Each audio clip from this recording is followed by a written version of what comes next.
কোচবিহার শহর লাগোয়া দক্ষিণ টাকাগাছ এলাকায় এক বাড়ি থেকে বিশালাকার অজগর উদ্ধারের ঘটনায় চাঞ্চল্য ছড়িয়েছে। গ্রামবাসীরা তা দেখে তৎক্ষণাৎ বন দপ্তরকে খবর দেয়। বন দপ্তর সাপটিকে উদ্ধার করে নিয়ে যায়। ঘটনায় ব্যাপক আতঙ্ক ছড়িয়ে পড়েছে এলাকা জুড়ে। জানা যায় শুক্রবার 30শে অগস্ট সকালে সেই বাড়ির উঠোনে বসে বাড়ির মহিলা বাসন মাজতে গিয়ে দেখতে পেয়েছিলেন ঘরের সিলিংয়ের উপর এক বিশালাকার অজগর। এরপর সে ভয় পেয়ে যায়, স্থানীয়দের ডাকাডাকি করেন। ঘটনার খবর পেয়ে স্থানীয় লোকজন ছুটে আসে সেখানে। এরপর তারা বন দপ্তরে তৎক্ষণাৎ খবর দিলে তারা সাপটিকে উদ্ধার করে নিয়ে যায়। তাদের অনুমান নদীতে জল বাড়ায় এই সাপটি এখানে এসেছে। এর আগে এত বড় অজগর সাপ এখানে দেখা যায়নি, কিন্তু এই ঘটনায় যথেষ্ট আতঙ্কিত হয়ে পড়েন গোটা এলাকাবাসী। জানা গিয়েছে প্রায় 7 ফুট লম্বা অজগরটি।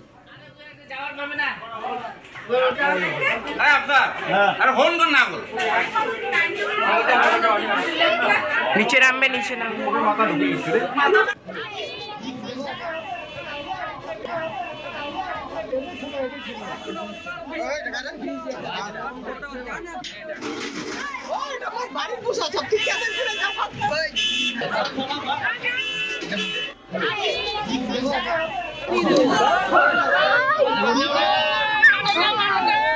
মাপো মাপো মাপো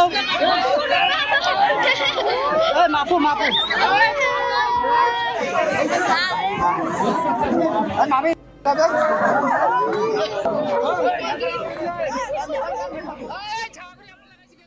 সেই গ্রামের এক গ্রামবাসী বলছেন, আমার বৌদি বাসন মাজছিল ঘরে, হঠাৎ দেখে যে ঘরের সিলিংয়ে বিশাল অজগর রয়েছে। এরপর ভয় পেয়ে আমাদের সবাইকে ডাকে। এরপর আমরা বন দপ্তরকে খবর দিই। তিনি কি বলছেন শোনাবো আপনাদের। হঠাৎ করে আজকে আমার বৌদি সকালবেলা দেখে 9:30টার দিকে এখানে বাসন মাজতে ছিল, তখন দেখে মাথার উপরে একটা অজগর সাপ এই চালের মানে এই বাটামের উপরে ছিল আর কি।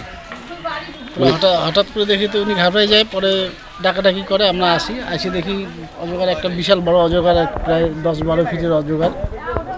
তারপরে বন দপ্তরকে খবর দেওয়া হয়, ওনারা আসেন, এসে উদ্ধার করে নিয়ে যান। কি মনে হচ্ছে কোথার থেকে আসছে? মানে কি এটা তো বলা মুশকিল, হয়তো এই যে যখন নদীর জল বাড়ে তখন হয়তো আসতে পারে, এখানে আস্তে আস্তে হয়তো বড় হয়েছে। ঠিক আছে,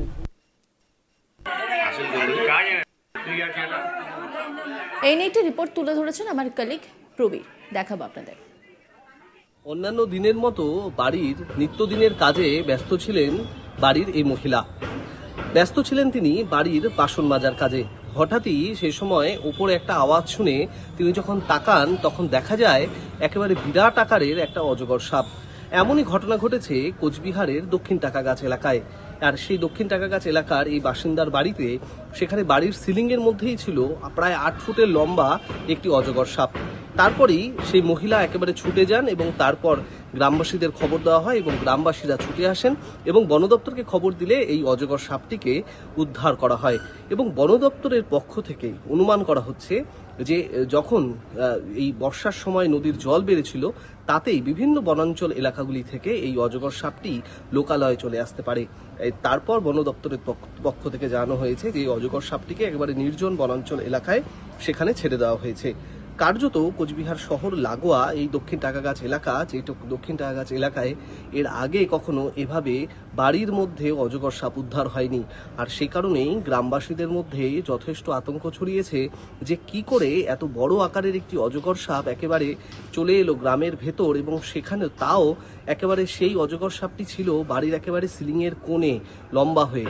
এবং তারপরেই ইতিমধ্যেই কিন্তু গ্রামবাসীদের মধ্যেও যথেষ্ট আতঙ্ক ছড়িয়েছে যে আরও কোনো এই ধরনের এত বড় আকারের এরকম কোনো অজগর সাপ আরও গ্রামে রয়েছে কিনা। ইতিমধ্যেই বন দপ্তর সেই অজগর সাপটিকে উদ্ধার করেছে এবং সেই অজগর সাপটিকে নির্জন এলাকায় নিরাপদে ছাড়ারও প্রক্রিয়া শুরু হয়েছে ইতিমধ্যেই, এমনটাই জানিয়েছে বন দপ্তর। তবে অজগর সাপকে ঘিরে একেবারে রীতিমতো আতঙ্ক শুরু হয়েছে গোটা গ্রামে, কারণ এইভাবে বাড়ির সিলিংয়ে এত বড় আকারের অজগর সাপ গ্রামের বাসিন্দারা এর আগে কখনো দেখেননি।